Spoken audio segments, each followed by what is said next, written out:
good talker. All right, we're ready to go. You know 9/11. Does anybody remember 9/11?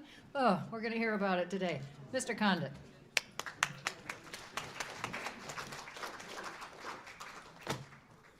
Hello, everybody.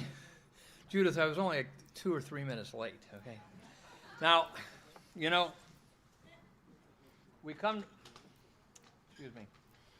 to these conferences. Doesn't mean we all have to agree on everything. I understand there is starting out some disagreement from very heavyweight people, even in this room, on what I'm going to do here, what I'm going to talk about. We're going to talk about 9/11. I'm going to touch every subject that you're not allowed to touch in the media. In fact, if I'm not doing that, then I feel like I'm wasting your time. We need to have controversy at these things. Secondly, if this was a talk show, if I was calling into a talk show like on WLW, which is a big 50,000 watt channel in Cincinnati, I would be hung up about 812 times that have hung up on me as I was trying to make a point here. 9/11, pulling back the news curtain. I'm going to start out with the biggest problem people have in absorbing the facts that I'm going to go through in this presentation is they can't believe the mindset we're fighting. They can't believe the diabolical mindset. We basically have a spiritual battle going. First quote from Pope Leo XIII. There are several organized bodies which, though differing in name and ceremonial, in form and origin, are nevertheless so bound together by community of purpose and by the similarity of their main opinions as to make, in fact, one thing with the sect of the Freemasons, which is a kind of center whence they all go forth and whither they all return. Pope Leo almost sounds like a conspiracy theorist there. Next quote. The individual is handicapped by coming face to face with a conspiracy so monstrous he cannot believe it exists. The American mind simply has not come to the realization of the evil which has been introduced into our midst. It rejects even the assumption that human creatures could espouse a philosophy which must ultimately destroy all that is good and decent. The Elks magazine, August 1956, J. Edgar Hoover. Some people said he was only talking about the communist conspiracy. I imagine Hoover realized there was financing in that above the communist conspiracy, but in either case, it's a valid quote of how monstrous the conspiracy is we're fighting. Remember, communism killed 100 million people in basically 2 or 3 decades when they got started. This, surprisingly, is from Woodrow Wilson. It's one of those quotes I had to check where it came from because it sounds like we made it up, to support our case. Since I entered politics, I have chiefly had men's views confided to me privately. Some of the biggest men in the U.S. in the field of commerce and manufacturing are afraid of somebody, are afraid of something. They know there is a power somewhere so organized, so subtle, so watchful, so interlocked, so complete, so pervasive that they had better not speak above their breath when they speak in condemnation of it. Woodrow Wilson, in his book entitled The New Freedom, 1913. Wilson was blackmailed. His brains behind him was, as was said last night, Mandel House and also Bernard Baruch. And I don't think he liked everything that was going on, even though he was blackmailed into doing it. And maybe that's why he had a stroke early before he ended his presidency. Maybe it was natural, maybe it was helped. Okay, next quote. I'm going to let you guess this one until I get done reading it. This was in 1920. It was in the Illustrated Sunday Herald, February 8th, 1920. This movement among the Jews is not new. From the days of Spartacus Weishaupt, the founder of the Illuminati, to those of Karl Marx and down to Trotsky, Russia, Bela Kun, Hungary, Rosa Luxemburg, Germany, and Emma Goldman, United States, this worldwide conspiracy for the overthrow of civilization and for the reconstitution of society on the basis of arrested development, of envious malevolence, and impossible equality has been steadily growing. It has been the mainspring of every subversive movement during the 19th century, and now at last, this band of extraordinary personalities from the underworld of the great cities of Europe and America have gripped the Russian people by the hair of their heads and have become practically the undisputed masters of that enormous empire. Zionism versus Bolshevism was the name of the article in which was quoted Winston Churchill. From their workshop, says Father Maximilian Kolbe, the saintly Father Maximilian Kolbe, I think we all knew about him, knew was a saint before he was considered.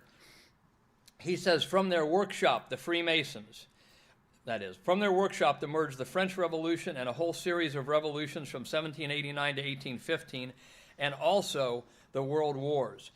He lists a bunch of names, but I'll list the ones we know. Voltaire, Rousseau, Mazzini, Garibaldi, and others worked under their direction. Freemasonry put them all on a pedestal. Now, this is quoted from a book written by an Italian priest, which, well, I may not, I'll run into it here as I'm reading, from Father Kolbe. And this is why Father Kolbe, when his canonization was being considered, he's an anti-Semite, he can't be canon. Here's what he said, and we'll see how, he really is the best friend of the Freemasons, and the Jewish people are still attached to the Talmud. And this is on the website, for anybody that listens to this later, Henry Mackall's website. Now, Henry Mackall is the inventor of the board game Scruples. He's a Jewish man, but he fights the conspiracy, and he puts a lot of great stuff out. So he quoted this from Father Kolbe: Freemasonry is a Jewish proxy.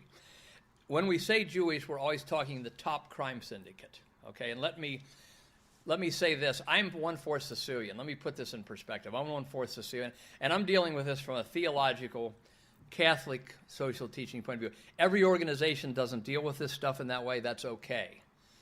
There's a lot of groups that choose to do this or that tact, and a lot of them are doing a great job. So I'm not saying everybody has to approach it the way I'm approaching it in this talk. I'm 1/4 Sicilian Italian on my mother's side. And I always jokingly say, if I wasn't part Sicilian, I couldn't think like these criminals. That's a joke. Now, if in the 40s I was alive and Elliot Ness was going after the mafia, he had to look in the Italian neighborhoods.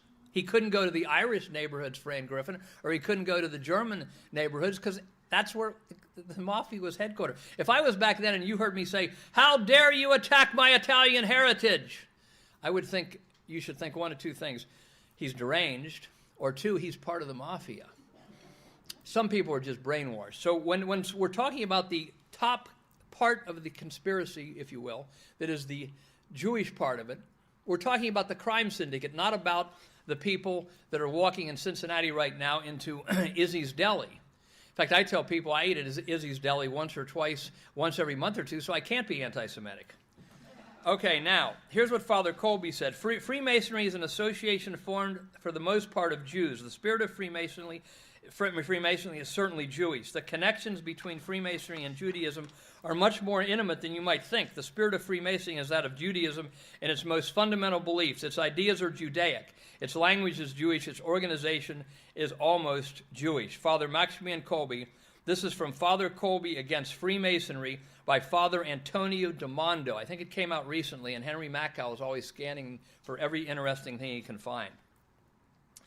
Father Kolbe also pointed out in The Poor Ones in 1926, the night of the Immaculata, he talked about the Talmud and went through the blasphemy of our Lord and the attacks on Our Lady, and that it's okay to kill the human cattle. That would be most of the population. If you can cheat them or kill them if you're getting somewhere. He talked about the Talmud, and he also talked in there about, it was called an article called The Poor Ones in 1926 in the night of the Immaculata, Knight, and the poor ones are the Freemasons and the Talmudic Jews who were headed to eternal perdition, and Father Kolbe's appealing to them. So he says in there also, now don't argue with me if you don't like what he says in this next part. Argue with him and Father Fahey, Monsignor Jean. He believes that the protocols of the learned elders of Zion are real, or at least very close to the original. Even the top Jewish leaders say it's a forgery. Well, if you take a forgery of my signature, my real signature is somewhere over here. As Henry Ford said in 1921 when he was under oath, do you still believe in the protocols of the learned elders of Zion? He said they were coming true in 1905 when they appeared, and they're more coming true today, and they're more coming true today. So don't argue with me. But he says, he says, did you hear that, Freemasons? After he quotes the protocols, the top of the Freemasonry will be expendable with all of you non-Jewish Freemasons. They will get rid of you when the time is right. Did you hear that? Then he appeals to both the Freemasons and the Jewish people that are still following the Talmud and not following Christianity to have peace of heart, come out of the works of darkness, live with peace of heart for the next 10 to 20 years, and then go for all eternity, be saved. He's appealing to them just to come out and do the right thing and have peace of heart and get eternal salvation. This is that terrible Father Maximilian Kolbe. Father Fahey Ghost wrote the book Waters Flowing Eastward, which is about the protocols. He didn't want to put his bishops on the spot for an imprimatur. He wrote it behind a lady named L. Fry. I'll address anti-Semitism and the charge of that a little later in this talk. Now here is the the bombshell of this talk. I just got it from my friend in Texas, who some of you have heard of, Gary Giuffre, and even if you don't agree with his research on everything, his research is fantastic on the facts. And I wonder if anybody has ever heard this before. This is from Pope Pius IX. He basically says Satan is somehow taking physical form or doing something physically to help the Freemasons. This is to the American bishops. 13 July 1865, Acta Sancta Sadis is the name of the article, volume 1, page 293. I'm sorry, it's in the Acta Sancta Sadis is the publication from the Vatican, volume 1, page 293, to the American bishops, 13 July 1865. Pope Pius IX, this is the Pope speaking. If one takes into consideration the immense development which the secret societies have attained, the length of time they are preserving in their vigor, their furious aggression, the tenacity which their members cling to the association of false principles, it professes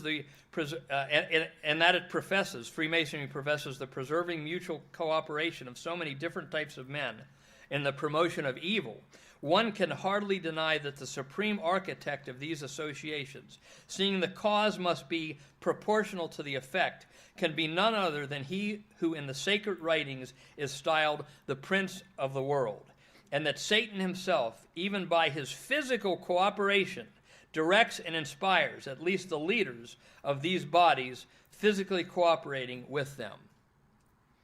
Now that was the Pope speaking. I always like to quote Pope Pius IX because he makes me look like a middle-of-the-roader. But he's saying that the Satan may actually either be, materializing like the Old Testament, some of those bad angels, possessing the top of the Freemasonry individuals, or helping them in some other way physically. Okay. We're just going to do a few more of these. You may say, what is he doing this for in 9/11 talk? Because when the evil that you see here is so great, people just shut down. But we're fighting basically a spiritual battle. And I believe we're in Satan's 100 years of increased power foreseen by Pope Leo XIII. So we are fighting powers and principalities, the demons, more than even anything physically. St. John chapter 8, and then Jesus said to those Jews who believed in him, if you continue in my word, you shall be my disciples indeed, and you shall know the truth, and the truth shall make you free. Now, that's to the Jews that were believing in him. E. Michael Jones has done important work. I don't see him here right now, but he's done important work that when Christ came, the word Jews in the scriptures went from the race to the religion. So the Jews. So here's the Jews that believe in Christ. But then he says to those who don't believe him, I know that you are the children of Abraham, but you seek to kill me because my word hath no place in you. They answered and said to him, Abraham is our father. Jesus saith to them, if you be the children of Abraham, do the works of Abraham. But now you seek to kill me, a man who have spoken the truth to you, which I have heard from God. This Abraham did not. You do the works of your father. You are of your father the devil. He's talking to the Jews who are not believing in him, the Pharisees who are now going to seek to kill him. And the desires of your father you will do down through the ages, I would say. He was a murderer from the beginning, and he stood not in the truth, because truth is not in him. When he speaketh a lie, he speaketh of his own, for he is a liar and the father thereof. But if I say the truth, you believe me not. And at the end of that chapter, it says he hid himself because they were seeking to pick up stones. So he says, you are your father the devil. As long as you're rejecting me, people can convert. But secondly, what is the devil's mark? Lying and murder. St. Paul, Thessalonians chapter 2, verse 14 and 15. I'm starting to feel like a Protestant preacher here. For you, brethren, are becoming followers of the churches of God which are in Judea and Jesus Christ. For you also have suffered the same things which your own countrymen, even as they have from the Jews, who both killed the Lord Jesus and the prophets, and have persecuted us, and please not God, and are the adversaries to all men. That's not Jim Condit Jr. talking. That's St. Paul, a former Pharisee who knew the score, saying those Jews, the leaders who reject Jesus, are the adversaries to all men and please not God. in Apocalypse or Revelation chapter 2, verse 9, I know thy tribulation and thy poverty, but thou art rich, and thou art blasphemed by them that say that they are Jews and are not, but are of the synagogue of Satan. Today's Jews in two ways don't really match up. They don't follow the Old Testament properly. Even a little sect does, but they basically follow more the Talmud as their main book. And 70% of the Jews, according to the New York Times bestseller author Arthur Kessler, which came out in the 70s, the book is The 13th Tribe, and there's many other sources, 70% of the Jews today were Russian Khazars, Russian Mongols the Turkish people, who converted to Judaism, Talmud Judaism, in the, I think it's the 8th century. That's 70% of the Jews you see. When you look at Benjamin Netanyahu or Norman Lear or Kirk Douglas, these are white people from Russia, much like us. They're not Semites like Osama bin Laden or the man with a capital M you see on the shroud. And also in Revelation 2:9, St. Paul says again, behold, I will bring the synagogue of Satan, who say they are Jews and are not, but do lie. Behold, I will make them to come and adore before thy feet, and they shall know that I have loved you. Now, someone can say, well, that doesn't apply to today. Well, a lot of things in Revelation apply to then and now, okay? So I'm just saying it looks to me like that's what is meant by that. They are say they are Jews and are not. Okay. Real quickly on the Talmud, if anyone wants to research it, who listens to the tape later, book by Father Pranatis, the Talmud Unmasked, that's Pranitis. Father Fahey talks about it in his books. I'll talk about that a little bit tomorrow in a little part of that talk on Father Fahey's works. Monsignor Jean, Pius IX mentions the term synagogue of Satan, by the way, in another place. The church had the Talmud on the index in the Middle Ages. Elizabeth Dilling in 1964, The Plot Against Christianity, which is free online. The Other Israel by Ted Pike, and Judaism Discovered and Judaism's Strange Gods by Michael Hoffman, and a Jewish man, Israel Shahak, who wrote a book before he died a few years ago. He was an Israeli Jewish person. He wrote the book Jewish History, Jewish Religion, The Weight of 3,000 Years, where he talked about it. And there's other sources. So, again, I quote a lot of people in this talk. I don't necessarily agree with everything that all of them say at different places, but I'm trying to be fair in giving credit to where I got the research, and in case someone was to check it out and maybe even correct me if I'm wrong in some of this research. I don't think I am, though. Some Jews, of course, have always composed this conspiracy. Even Alan Stang, the great writer for the John Birch Society for many years. Father Fahey quotes the Father's Layman. Israel Shahak, I just mentioned. The Father's Layman converted from Judaism and exposed the Talmud in the 1870s or so. Henry Macau, I mentioned. The Collier brothers, who I work with on Vote Scam, they died poor. They never converted to Christianity, but they died poor. We didn't agree on anything but getting a fair count. Howard Phillips, who just passed away, the great pro-life spokesman, just passed away on April 20th of this year. One more thing, then we'll get to 9/11. Two more things. Pat Buchanan interviewed Ralph Nader in 2004, an American conservative, and Nader said in there, they just had 1/3 of the people in Israel don't like the policies of the Likud government. They just had a demonstration of like 300,000 people in Israel, no coverage whatsoever.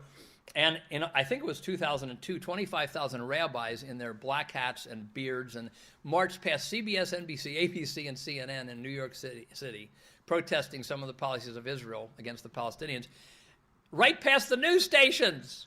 And the news stations, which was one of the great photo ops of all time, I saw it published by Clayton Douglas, total blackout. Probably most people here never heard of that march in 2002. So please don't make I know this is going against the grain, everything I'm saying, but don't make a cartoon caricature out of these positions that I'm saying. If you want to get into them deep, read Father Fahey and get all the things in relation. This is not hate. You're not helping somebody to say, you're doing great, keep going. You reject Jesus, no problem, which Billy Graham and many have said to the Jewish people. Father Colby, Father Fahey, they're the ones, and the popes are the true friends of all humanity, including the Jews who don't accept Christ. Morning of 9/11, my sister, a lot of times like last night, I was preparing this so-called talk until about 5:30 in the morning, so I was doing something, was up late researching. My sister called me sometime after 10 and said, you better turn on the TV. I saw the second plane go in the towers. The towers collapsed, I think, at 10:10 and 10:30 on that morning. 20 to 11, and I have this on tape somewhere. I hope other people did too, because I was taping CNN. Lawrence Eagleburger, the assistant of Henry Kissinger, comes on the TV. Eagleberger, I believe, is part of the Jewish Crime and Treason Syndicate as well as other organizations. I'm characterizing him as that. And he says, towers have just fallen. He says, this is obviously a terrorist attack.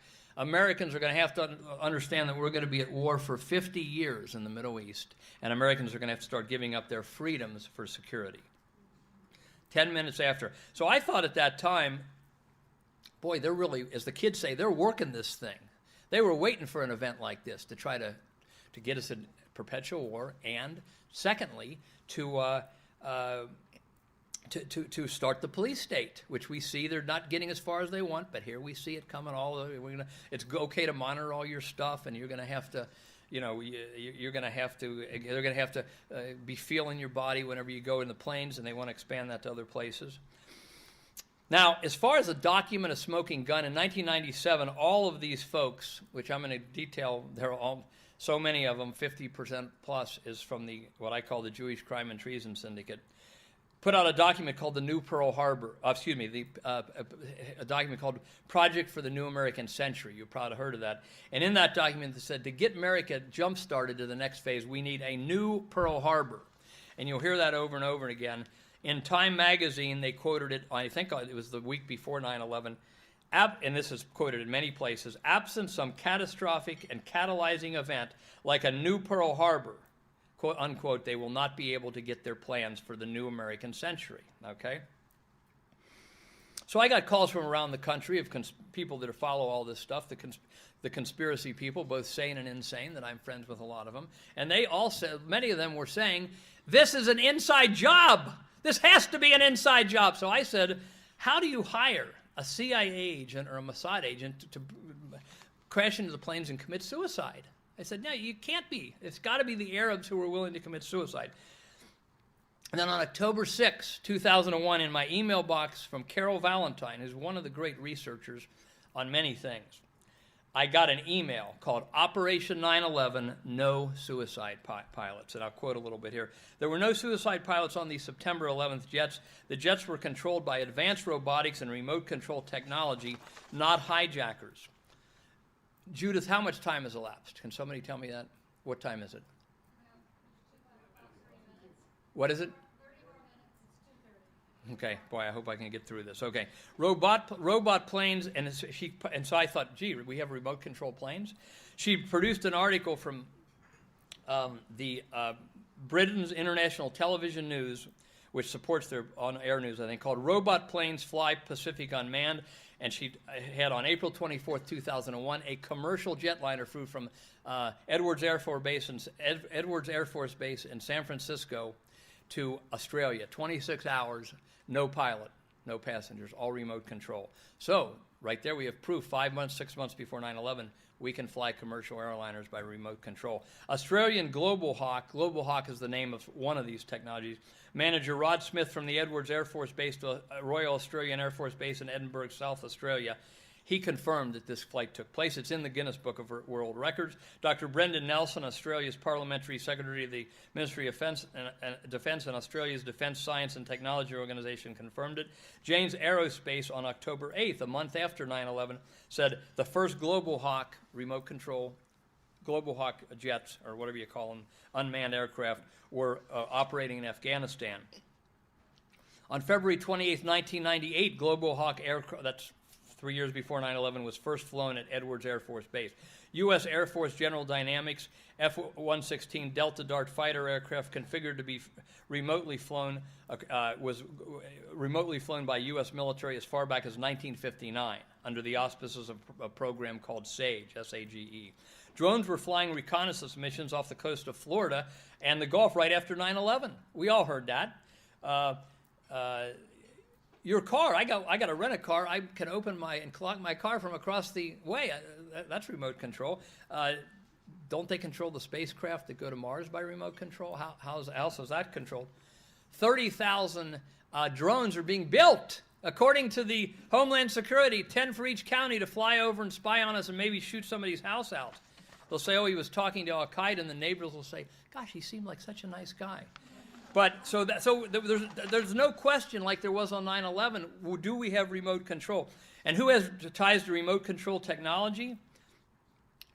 the comptroller of the Pentagon, Rabbi Dov Zakeen. Now, if that was Minister Jerry Falwell or Father Timothy Healy, we would still have to have our fingers in our ears from the media saying separation of church and state. But maybe some people in this office didn't even know that Rabbi Dov Zakeen was the comptroller of the Pentagon for years before and up to 9/11, and was also on the board of a company that dealt with remote control technology for aircraft. We'll get to him soon again.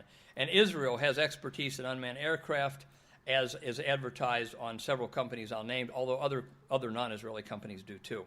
NORAD experts on NORAD, that's our defense's experts on remote control.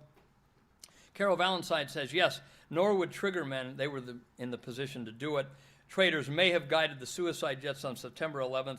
The dog we bought to guard the hen house may well have taken the day off and killed the chickens. Would this happen? Could this happen in America? False flags. Now, I'm going to be speeding here, and I got way more prepared than I can cover. Have there been false flags? On September 10th, in the Washington Times, the Army School of Advanced Military Studies, SAMS, came out with a 60-page study. This was in the Washington Times on the day before 9/11. It said that thinks Israel is capable of doing exactly that.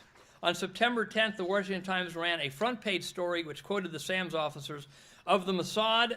Quote, the Israeli intelligence service, the SAMS officers say, and this is now a quote from SAMS, wild card, ruthless, and cunning, has the ability to target U.S. forces and make it look like a Palestinian Arab act.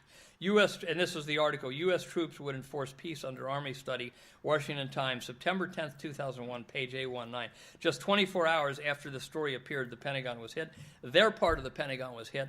Many of them were killed, and as we see, the Arabs are being blamed. False flags, Lusitania. The United States sunk the Lusitania to get us into World War I. Pearl Harbor. Everyone that studies that knows it's a false flag. Roosevelt cut off all of the oil to the Japanese to where they attacked to get rid of our blockade. They didn't come on to attack America. That's well known in many books now. The Lavon affair, where the Israelis were dressed up like Muslim soldiers in Egypt and got caught trying to blow up some Egypt installations, trying to make the Muslims look bad. And again, I know there's a big war with Christianity and Muslims going back thousands of years, but we got to deal with the facts of what is happening now in our day. Gulf of Tonkin resolution that got us into Vietnam is admitted by the government now to have been a totally false incident. USS Liberty. Israel attacked the USS Liberty in 1967. The flag was flying. That's in the book of one of the survivors called What I Saw That Day by Phil Turney. And there's a book called Israel Sacred Terrorism based on the diary of the second Israeli Prime Minister, Moshe Sharett. They started blaming everything on him after he died. In his diary, he was against the false flags, and his daughter published his memoirs. That's this book, Israel Sacred Terrorism, to show what was going on. The Mossad, Israel's CIA, their motto is make war by way of deception. The only major organization in the world that has a bad motto. Everybody else, Harvard and Xavier University, it'd always be something like truth and justice. The Marines, Semper Fidelis, always faithful. So false flags are really, most people don't know it, but it is the standard, okay. Christopher Berlin in Solving 9/11, one of the books I relied on and I urge you to look at, points out that Israeli Aircraft Industries, AIA, on its website states that the company is a world leader in aircraft conversion and unmanned vehicles. And there's quite a bit on this that I'm not going to have time to cover here. Companies that paint planes to look like something else. So what we probably have on 9/11 is the traffic controllers telling the real planes to land, and then fake planes are flown into the buildings. They couldn't afford to miss, or what would happen to the war on terror? Okay, let's move forward here. Then Carol Valentine does I'm sorry, I've got to get my time out here so I know I can at least cover the main subjects with you here. I'll eventually have to do a longer tape on this because I got so much here I'm not going to be able to cover. Carol Valentine then goes into the ace pilots who can't fly. Hani Hajur. All of these people that were set up to be the Lee Harvey Oswalds and were probably killed that day, somewhere other than the planes, they all went, as soon as the FBI identified them within a day, which was quite amazing, they had the pictures of all of them, kind of photos like they took it at Olin Mills, and so the reporters trying to do their job went to these flight schools. Here's what they told him, and this was in the Washington Post. Haney couldn't fly after 600 hours of training, wasn't allowed to rent a plane by himself. This was confirmed by flight instructor Sherry Baxter and Ben Connor to the FBI the next day. This is the man who they said did these maneuvers at the Pentagon, circled 270 degrees. Veteran pilot Russ Wittenberger, who I met as a Buchanan supporter in the 1996 Republican Convention, gave interviews to the press. He was a pilot for 30 years. Impossible. The Washington Post, well, I'm not going to be able to read all this stuff. You can look, pilots after pilots. One of the books that covers this is Inside Job by Jim Mars. Christopher Bolin has Solving. I want to make a suggestion. You have another speech tomorrow on Father Fahey. If you run out of time on this and you would like to do the rest of this, Okay. I want to suggest some other things for Father Fahey that we already have on CD and that. Okay, so if we need to go do this tomorrow, that's fine. But yeah, but is what as Judith is saying. But okay, we'll see about that. But I'm going to try to get through the basics here today. Pilot after pilot says, I couldn't have done that. In a commercial airliner? In the Washington Post on September 12th, the air traffic controller said this was a military jet. So, now, remember they said the transponders were turned off. Remember that? Oh, these crafty Muslims turned the transponders off in the planes, which is hard to do, by the way.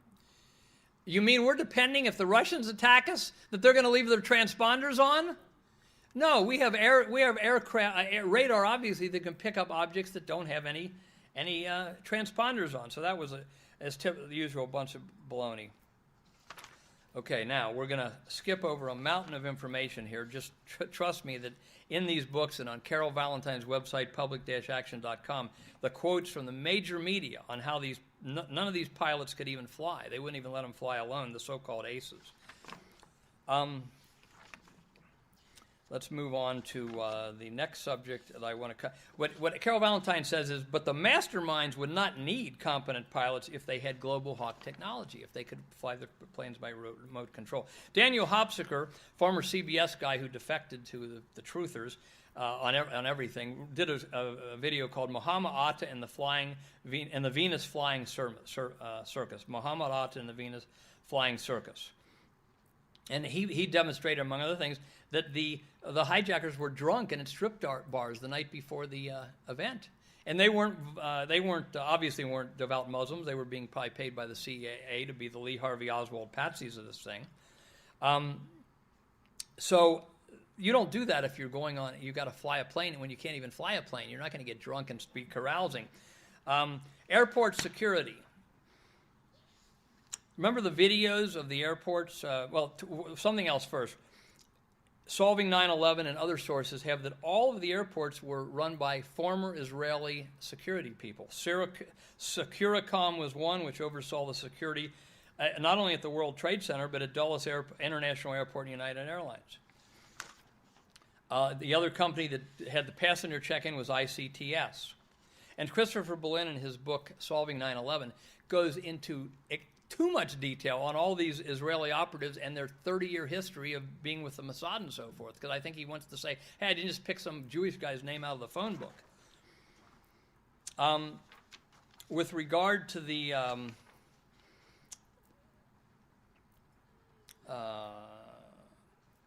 when they designated the hijackers, there were no Muslim names. How did they know who was the hijackers? Every Muslim person was a hijacker? How did they even know who was? And let's talk about the cell phone calls for a second.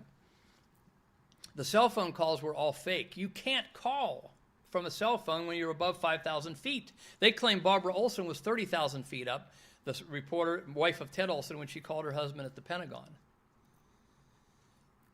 If you are 5,000 feet and under, the Professor Dudney of Canada has done extensive research, as have others, that you keep losing the call because you can't hook onto one cell phone. The only time you can talk from a cell phone in a plane to this day is when you're landing at an airport, about 1,000 or 2,000 feet up. Now here's the bombshell. I just had lunch with Barbara Honecker yesterday, who just put out a new video called Behind the White Curtain about the Pentagon. And she told me, and she has it in her video, that the official position now, since the Mossad trial, FBI people had to go under oath, the official position of the Pentagon the FBI and American Airlines is that the Barbara Olson call never happened. It was a hoax. But that was trotted out the next day, September 12th, to put the legend down that we had 4 hijackers, they had box cutters, and again, we're to believe they got through all 4 airports. We got these big strapping pilots like Chip Burling who a number of the people like Colonel Don Grand Prix knew, and he comes out, and we're supposed to believe these scrawny 20-year-old Arab kids, that was the average age that they claimed were the hijackers, broke in the door, and with a box cutter, they got 2 pilots who would know immediately to roll the plane on its side and probably would just punch them and knock them out. That they were successful on 4 planes doing the same thing with box cutters, but the basis of the legend, all the cell phone calls are a hoax. And now the FBI, Pentagon, and American Airlines all admit the Barbara Olson call never took place. The Todd Beamer call, I could go through each of the cell phone calls. Another hoax, probably done from call rooms. There were, again, no cell phone coverage, and there were those airphones that are on the back of airline seats, okay? But stewardesses have testified under oath that those phones were disabled in 2000 on all these airlines. So there's no way. In 2004, USA Today ran an article from a company called Qualcomm that said, we're going to try to put antennas on planes to see if we can start letting people make cell phones from planes. If you go up in a plane, turn your phone on, say no service. That was in 2004. We're going to, in the future, do this. But the legend for these Arab hijackers was all from these cell phone calls. Todd Beamer called Sprint. Every time I call to pay a bill 2 days late, they say your call is going to be recorded for the help of your customer service quality. He called for 15 or 11 minutes to Sprint, and they didn't turn on a tape recorder. You never heard Todd Beamer's call, and you never will. One of the cell phone people called the mother through a staticky connection and said, hello, Mom, this is Mark Bingham. Like I would call my mom and say, hi, Mom, this is Jim Condit Jr. And that was on all the news. And then Bingham says, later, a few seconds later, he says, we're being attacked, we're being hijacked. And he says, you believe me, don't you? And then hung up. And Dr. Dudney up in Canada said, this is a flubbed call. This was a guy. And I'm going to tell you, Judith, I may take your suggestion because there's no way I can get through this talk. I may take your suggestion to do the rest of it tomorrow. But each one of these cell phone calls, if you analyze them, first, again, they couldn't happen. But secondly, there's strange things about them. And I said about the Arabs on the planes, that's the legend that was built for us, the Lee Harvey Oswald legend, like in JFK here. And oops, there was no Arab names on the planes published that day by United Airlines and American Airlines. No Arab names. According to the coroner at the Pentagon, no Arab bodies, no Muslim bodies. That's a little bit of a problem. Gary North, who's a great researcher, even though he was wrong on what they call it, that thing where everything was going to shut down, the Y2K, thank you. See, it's Alzheimer's kicking in here. Y2K, he was wrong on that, but hey, if it would have happened, he was helping a lot of people prepare, which we need to do anyway. He wrote an article called The Puzzle of the Passenger List. You can still see it. And he says, I need my cousin Vinny from that movie where cousin Vinny could solve anything, to solve why were there no Arab names on the initially published passenger list. Carol Valentine says they weren't there till the airline lists were still published 20 days later. Okay. The airline flight school was run by a guy named Rudy Decker, who, despite a checkered credit history, showed up with $1.6 million and bought one of the flight schools that the hijackers supposedly trained at. In a TV interview, Decker slipped up on a local TV interview, and he said that he had been involved with FBI operations for years. Donald Rumsfeld maybe slipped up in an interview and talked about the missile that hit the Pentagon on another subject. So they're no more perfect than we are in always keeping their story straight. Okay, let's move on here. Try to keep moving here. The testimony by FBI Director and Joint Chiefs of Staff Director Richard Myers was absurd 2 days after 9/11. You would think that they didn't know anything. They didn't have any notes. They didn't know when the planes were scrambled. Planes weren't scrambled. That's another tip-off. It was an inside job that the Muslims could not have done. The Muslims had the motive because they're mad at us for what we've done in the Middle East. They didn't have the means and opportunity. I don't have time to go through this. It is absurd. You can see it on Carol Valentine's site, public-action.com. Okay, we covered the cell phone calls. Let me see if I got any other thing I want to cover here. Probably not. No plane scrambled. When Payne Stewart, the golfers, got to have a time check here. When Payne Stewart, the famous golfer, when his plane had a leak and it put everybody to sleep in the plane, and the plane eventually crashed in October of 1999, about an hour later. It took 24 minutes for jets to get to Payne Stewart's plane. 2001, a private plane that passed too close to the Bush Ranch was ordered to land immediately. In fact, the FAA stated on October 9th, 2002, that they had scrambled planes 67 times to help airlines that were off course from September 2000 to June 2001. Yet, let's just take the Pentagon.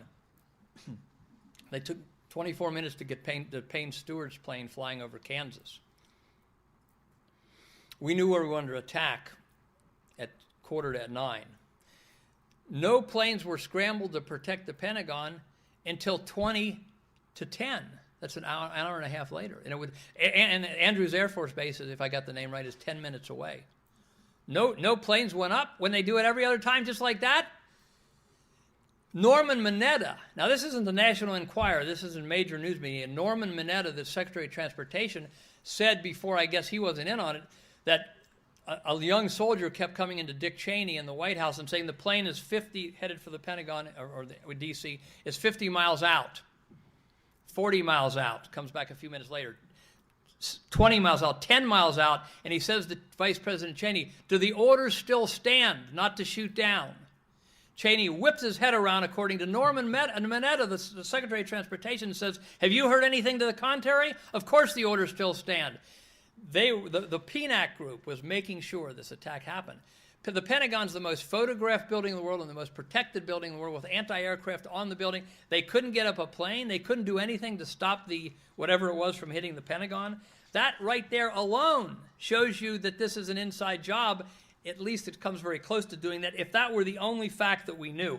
Now, the other thing is the training exercises. Have you heard of this? Judith, how many? Do I got 7 minutes? How long do I have? Please? Okay, I'm going to finish the rest of this tomorrow, and we'll do Father Fahey another time, because you got to hear a lot of this information I haven't even touched yet. These training exercises, did you know that training exercises were going on 9/11, called well in advance? And that's why a lot of the military was so confused. Was this real world, or was this the real thing? Actually, there were training exercises, believe it or not, on not only 9/11, but 7/77 in Britain when they blew up the subway over there, and the Boston Marathon. Somebody said, if you ever hear that the federal government, especially Homeland Security or another agency is doing training, FBI is doing training exercises, run as fast as you can, because there's about to be a gigantic explosion. Okay, now, but you'd say, well, where do we have this? This sounds unbelievable. Where do we have this? Richard A. Clarke, who came forth as a testifier, I don't trust him, but he came forth to testify, limited hangout, I would call it. In his book, 2004, Against All Enemies, confirms that Joint Chiefs of Staff Richard Myers stated, we're in the middle of vigilante warrior, a NORAD exercise. But that's even worse. Richard Clarke himself talked to Barbara Honegger, who I had lunch with for 4 hours yesterday, and told Barbara, I, Richard Clarke, and Condoleezza Rice, under Secretary Rumsfeld, we authorized those training exercises. And she's got that on tape from him. A guy named Tom Kenny to Dan Rather, the day after 9/11, this is all over the internet, you can see the interview, he said, he was a FEMA team, we currently are one of the first teams that is deployed to support the city of New York for this disaster. We arrived on late Monday night and went into action on Tuesday morning. And not until today did we get a full opportunity to work the entire site. Now, I don't believe Tom Kenny, who looks like a normal American, is in on this, but these exercises made it very confusing for even the people who would have wanted to try to stop it. It was on the media, and this is a quote from, they played this on the media back then. they played some of the NORAD people. Two of them, it was a tape of them talking. One of them said, "Is this real world or is this exercises?" And the other guy says, "This is real world." And the first guy says, "Should we scramble planes?" And the second guy says, and I'm quoting, "Oh, God, I don't know." That was played many times over the major media. I don't know why they play that. Maybe like Michael Hoffman says, it's revelation of the method to subconsciously get people demoralized. So these exercises are going on, and I think now, how long, Judith? 5. Oh, still got 5. Okay. Tomorrow I'm going to tie together who did this. Some of it's circumstantial, but you can't even assemble circumstantial evidence on any other group. It's the PNAC group, and who are they? We're going to deal with that at the end, because that's very important. Who did this and who's benefiting? Now, let's go to the evidence of controlled demolition at the site. Where do we begin with this one? 3 steel buildings in the history of the world have collapsed from fire. All of them on 9/11.